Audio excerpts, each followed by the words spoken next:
discuss this, with me here in the studio is Yahya al Aridi. He's a spokesman for the opposition Syrian Negotiations Commission. We have Makki, who's a freelance journalist and commentator on the Syrian conflict. And to give us the Turkish perspective is political analyst and author Onur Erim. Finally, completing our panel from Tehran is Seyed Mostafa Khoshcheshm. He's a specialist on Iranian affairs. Yahya al Aridi, let me begin with you. The Russian-Turkish-Iranian summit. They failed to get a ceasefire out of this.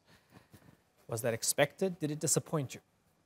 Well, it somehow disappointed us because we had high expectations that those three parties would behave responsibly towards putting an end to the tragedy in Idlib, or not to start it at least. It all goes back to the ceasefire, which started, the agreement began in Ankara in 2015. Unfortunately, it turned into Astana and a de-escalation zone, and de-escalation zone was not respected. And that is what is happening now. All those skirmishes, all those bombardment that followed the summit. Second day, 80 of them. The second day, 60 of them are threatening the around 4 million civilians in Idlib. The pretext is the presence of Nusra. This can be solved if Turkey were to be given a little bit of time to settle this issue. Turkey is hard on this issue and it's working very hard on it. So the group calling themselves Hayat Tahrir Sham, you believe they can be sorted out how? They can be two ways. One is to dissolve themselves and for those foreigners just to be out of the country, out of Idlib, and thrown into the faces of those countries that threw them into Syria. But that's not easy to do. It's not easy to do, but it can be done. You have, if there is will, there is way, and all could cooperate. But not, they are happy about this if there's an attack, because they know that civilians would be harmed more than them. Right. And that's interesting because Makki, Hayat Tahrir Sham are there. They control a big chunk of Idlib. They estimated around, I guess, 10,000 fighters, but they're 3 million civilians. And at the moment, and over the 7 years, it seems quite clear that the Russians and the Assad regime aren't too bothered about taking civilian lives. They're barrel bombing as we speak, those crude, horrible devices. Is the onslaught worth it? Well, it's not a question of it being worth it. You've got to look at this from the perspective of the Iranians, the Assad government and the Russians, and their aim is to retake Idlib and finish this conflict as speedily as possible. Now, obviously, that does bring in the dimension of the humanitarian issue we've talked about, and as discussed, there's up to 4 million civilians. There's a lot of civilians there, but the pretext is not necessarily going to be HTCs in Hayat Tahrir Sham. You mentioned 10,000. There's between 10 and 15,000 of these fighters, but there is a significantly larger amount of other rebel forces and fighters in Idlib, bringing it up to possibly 70,000 or 80,000. Okay, so let's take the absolute maximum from you. Say it's 80,000 bad guys and 4 million civilians, and you're going to kill a lot of those 4 million civilians and displace a whole lot of them along the way if you bombard indiscriminately. Is it worth it? I mean, from the viewpoint of retaking Idlib for the Assad government, they would deem it as worth it because for them, it's ending the conflict. I mean, the Russians have helped instigate this as well. I mean, they've been at the forefront of the bombardment which has happened over the previous week. So from their perspective, this isn't a case of the humanitarian issue. This is a case of finishing and ending this war. Now, the consequences for the humanitarian element are terrible because you've got a lot of civilians and there is the fear of the Dar'a scenario repeating itself, where you're going to have possibly hundreds of thousands of civilians trapped on the border areas. Now, that will pressure Turkey as well. So in that regard, there is a high risk potential for this offensive and operation. But in terms of what the Assad government have done, they've been very unpredictable. I mean, no one expected Dar'a to happen in the way it did. So Idlib, you know, anything could happen, but the scope of this offensive could be something limited or it could be something far more penetrative and deep. If it's deeper, then the humanitarian consequences are going to be far greater. Onur Erim, why wasn't Turkey able to convince its partners? I don't know, it's a weird word, partners, but they are partners, they were at the same table. Why wasn't Turkey able to convince the Iranians and the Russians to stop this and to a ceasefire? Let's fast forward a little bit, 6 months, a year, couple of years, who knows. But at the end of the day, We know that both the Russians and the Iranians want to be in the region. Idlib, taking over Idlib on either side could be more of a symbolic move, but it's a very strategic move. It's almost in the middle of the northern part of the country's routes for going either east or west. But the thing is, we know for a fact that the Russians want to be in Syria, at least in this part of Syria, to remain, and so do the Iranians. Now, Trump said 5 months ago that they want to be out of Syria very quickly. With the coming of James Jeffries on board as a special envoy to their State Department, did 180 on that fact, saying that they're here to remain until the Iranians are at least out of the Syria. So it looks like that everybody is trying to put their best move forward to make sure they're in this region for years to come. Right. President Erdogan said this operation would turn Idlib into a lake of blood. Are we going to see us getting to a point at which Turkey says enough, no more cooperation and no more partnership with you, Russia, no more cooperation and no more partnership with you, Iran, because you're killing too many people? Will that happen? Well, we have to realize Turkey is the only country in this mess that will be directly affected by what's going on.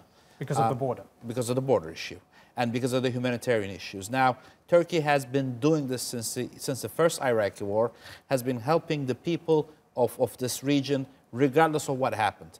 Because when it comes to humanitarian aid, Turkey never turned its back against anybody. It doesn't matter who was in power for years going back. But yes, when Turkey feels that it's threatened to the point that its borders are being compromised, that there are people being killed, massacred. You said 4 million civilians in the area. Don't forget, a quarter of that population is children. Turkey is going to do something about it. And yes, it will say no to whomever it needs to say no to. Because Turkey is already carrying a massive 3.5 million refugees, spending 3 times the amount UN does on refugees. Right. And Turkey cannot take any more. Nor can it just sit and watch what's going on. Okay, and at the very end, I'll get all of your thoughts on what might happen if any of these major powers will butt heads and maybe even clash within the area. Let me go to you, Seyed Mostafa Khoshcheshm. Is the attack on Idlib justified? Of course, there is no other option. There is no other viable option. Every time the terrorists take people as their shield in order to, force the Syrian army or any other army or state away. The other options available are very few. In this case, we've seen similar incidents in Aleppo, in Daraa, in eastern Ghouta, and the Syrian army and its allies proved that they take every possible avenue in order to avoid human casualties. But the danger is that the same terrorist groups like Jabhat al-Nusra, the al-Nusra Front, as well as many thousands of ISIL that have moved from eastern Syria to Idlib, they might spread their rule to other regions, and they might, be a danger to the Turkish territories and understood, people don't like those groups, right? But when you said that Assad takes every precaution to protect civilian lives, after these 7 years, can you honestly say that? We've got reports just over the weekend. Barrel bombs in Al-Habit and Abdin villages in southern Idlib and other little hamlets and villages in the area. They're still using those barrel bombs. They're dropping them from the sky. And in 72 hours, according to the SOHR, Assad and Russia hit rebel-held areas more than 1,000 times from the sky. You're telling me they're taking every possible avenue to avoid civilian casualties. It's one thing to say it's justified in winning ugly and killing innocents along the way. It's another thing to deny that they're not very discriminate, are they? You can agree to that. I may not approve of the independence and the preciseness of the source that you're using for this piece of item, for this piece of news about the barrel bombs. But the point is that we've been hearing so many things similar to this before. But eventually, what has happened on the ground and has been approved by many of independent sources in the West and the East, even by Turkey, we have seen that the Syrian army has done whatever it could, like striking compromise deals, giving amnesty to the ones that lay down their arms, also establishing safe corridors for the people to get out. Have barrel bombs been used, yes or no? I have no information about. I have no information about that. That's your code. That's your piece of item or news. I have never ever seen about this recent incident that you're just talking about. I have not seen any piece of news confirming that the Syrian army has used barrels. But let me get prior to this weekend, has the Syrian army ever dropped barrel bombs on civilian areas? Very soon. Has the Syrian army ever dropped barrel bombs on civilian areas in the past 7 years? Not on residential areas. What I've seen actually is that they've been using various types of ammunition and various types of armaments against terrorist centers and strongholds. Let me get back to one of the points that you just raised. Hold on. Ever since 2 years ago... Hold on. Let me bring in Yahya al Aridi, because we're going to circle back to the beginning now, and we'll come back to you, Mr. Khoshcheshm. Yahya al Aridi, you've heard from Danny, you've heard from Onur, and you've heard from Seyed Mostafa Khoshcheshm. Let me circle back to you. Let me ask you to comment. Well, first, Mr. Makki said something about Assad deserving to get Idlib to his legitimacy, as if Assad is a legitimate body, as if he got a legitimate government. Actually, the one who kills his own people is not legitimate. When did he lose his legitimacy? He lost his legitimacy immediately when he just directed bullets to the chest of Syrians asking for freedom in a peaceful way. Danny, is he a legitimate president? Well, first of all, I did not make that comment. My comment was that Assad will retake Idlib to finish the war. Okay, but is he a legitimate president in your eyes? The legitimacy of Assad can only be given by the Syrian people, and you've got a majority of the Syrian people within the country, you've got a portion of them outside the country, you've got others as refugees. We can't indicate to what extent that legitimacy is represented among the people. What you can say, however, is that within government-held areas, Assad is a legitimate president. That's not up to me to decide, and it's not judged by international support. This is what Syrians within government-held territory believe. Okay. Well, probably it takes us a longer time to discuss legitimacy or illegitimacy. But however, for your guest from Tehran, actually he talks about terrorism and denying the use of barrel bombs.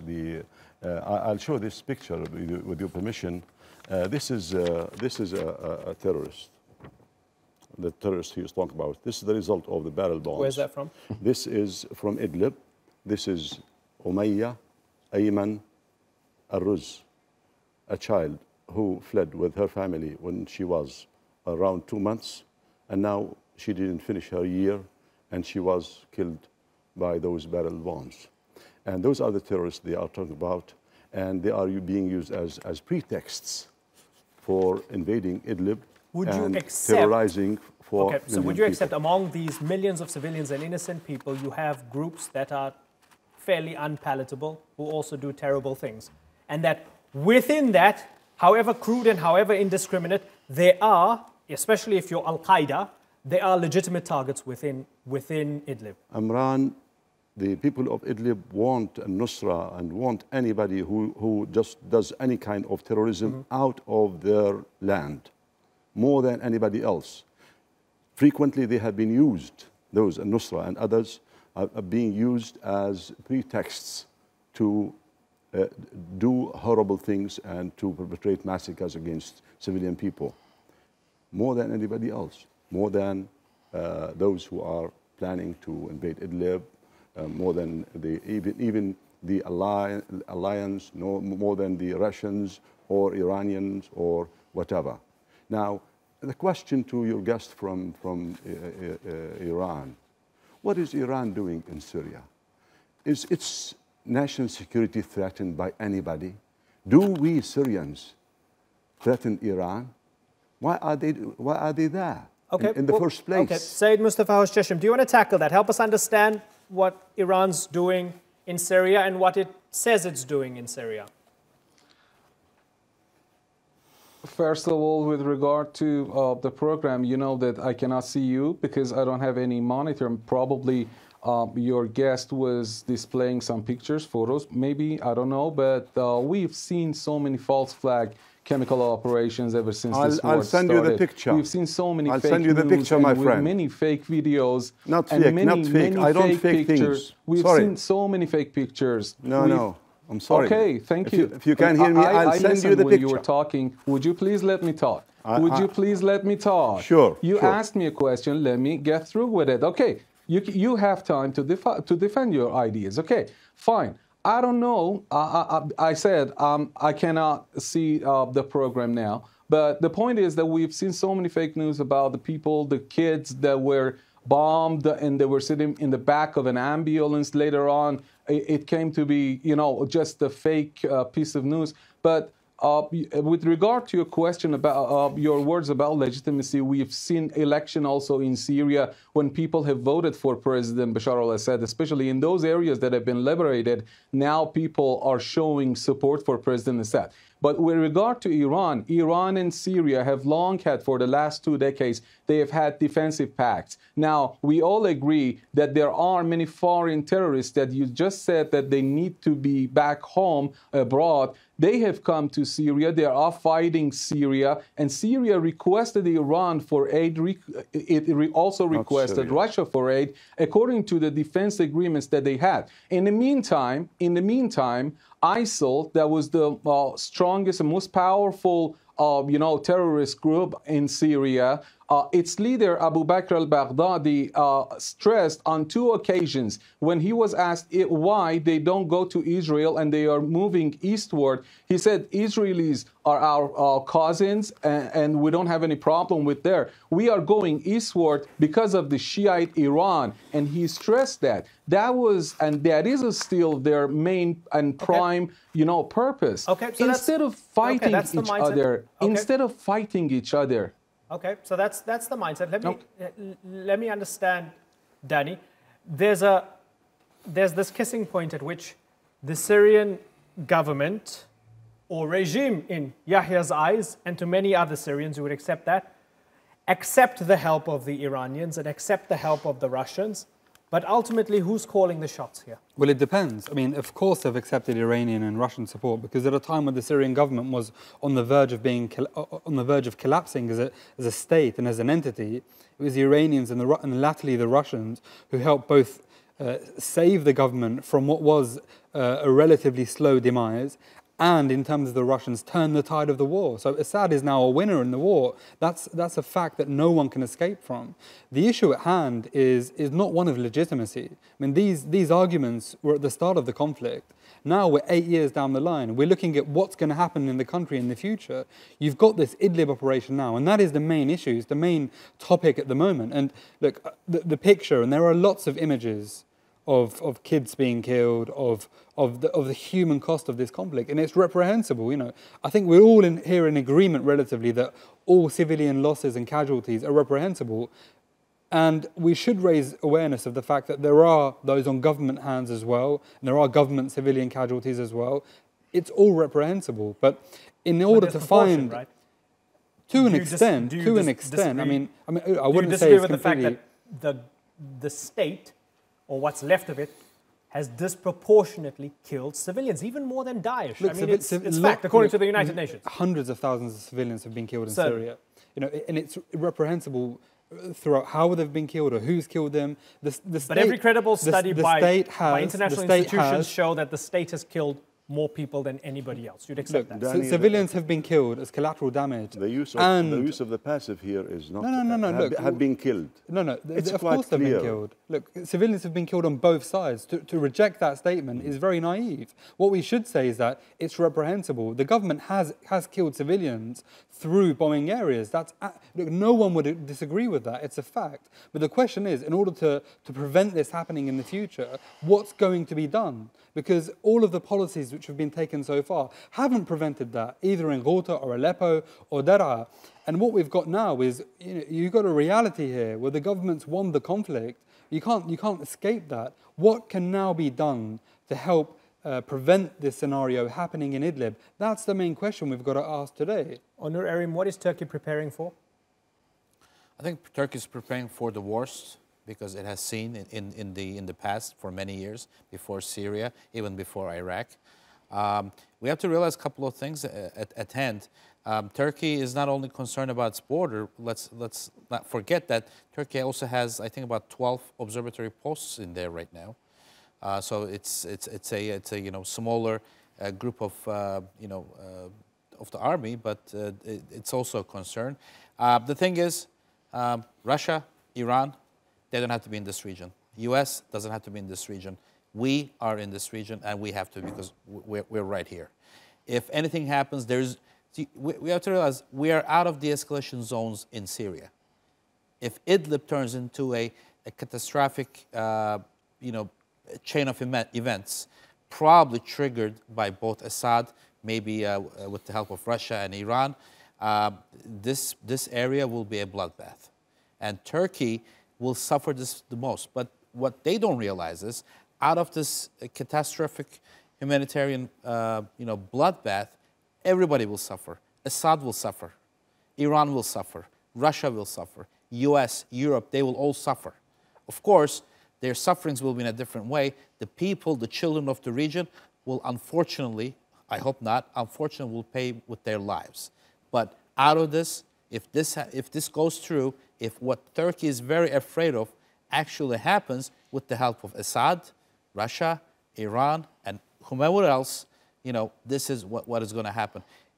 Also, let's not forget, we have been talking about the rebels or the terrorists in the area. Nobody's, except for HTS right now, in the past week, with President Erdogan, declaring them as a terrorist group, there's not a consensus of who is and who's not a terrorist in the region. Let's not also forget, we had a little conversation here about Assad being a legitimate leader or not. We know, not many of us discuss, but we know that Assad is not the leader anymore, at least not the Syria that we know of. Let's accept this fact first. Assad may be the leader of... Danny doesn't accept that. Of course not, because Assad is the leader of whatever entity is governing Syria at the moment. He may not be the leader of what Syria was before the conflict, but he's definitely leader of Syria at its current state, regardless of what the issues of legitimacy are and the questions that people may have. I mean, that's something which at the moment, given the scenario Syria is in at the moment, it's an issue which shouldn't be debated, because it's an issue which has been fought over for 8 years. This very issue has come after 8 years of conflict. So it's no longer an issue which is worth debating at the moment, because it's become so polarized, where you have Russia backed by Iran, and Russia has essentially established what he has established at the moment. And the opposition, what have they done to counter this, or approach Assad in a way where you may have a rapprochement one day? How do you break this polarization of this conflict, which is leading up to what may be a catastrophic situation in Idlib, for not just for everyone involved? Hundreds of thousands of trapped civilians is not something which will lead to the end of the Syria conflict. But what I do think, one last point, is definitely the West have approached the Idlib situation in a very amateurish way, because they've almost given in essence, a green light for the Russians and the Iranians to attack. Yahya al Aridi, is that a point at which you would agree with Danny Makki? Maybe the only one, that the West has been naive? Well, the West has been naive. I don't disagree with that at all. But let me just elaborate on one particular point raised by Danny, that we need a constructive way in order to approach this thing that has been on for about 7 years or plus. Now, there is a political process that to which the regime hasn't got involved at all, and with the help of its supporters. Now, Syrians, in whichever entity they are, with the exception of the entity he is in control of, do not consider their conflict with Assad now to be a military one, as they did from the very beginning. It is a conflict of rights. It's a political one. There are UN Security Council resolutions that talk about political transition, and nobody is paying attention to these things. Now we know that in Geneva today there are talks about one of the basic pillars for the implementation of UN Security Council resolutions. If Russia, the main supporter of the regime, doesn't get into that and get the implementation of 2254, it will continue in this bloodbath for a long time, and there are parties who want Russia to be in such a thing, in particular Iran. And one thing about Daesh, well, I'll ask your guest from Tehran. We don't have time. Just one little thing. Who just supervised, who took care of the buses that transferred Daesh from Western Syria to Eastern Syria? Can we have that debate another time between you, Yahya, and Seyed Mostafa? Because we're out of time. I've got to move on to Yemen. But gentlemen, it's been great having you all on the program. Seyed Mostafa, Khoshcheshm, Onur Erim, Makki, and Yahya al Aridi. I thank you all for joining us here on the Newsmakers.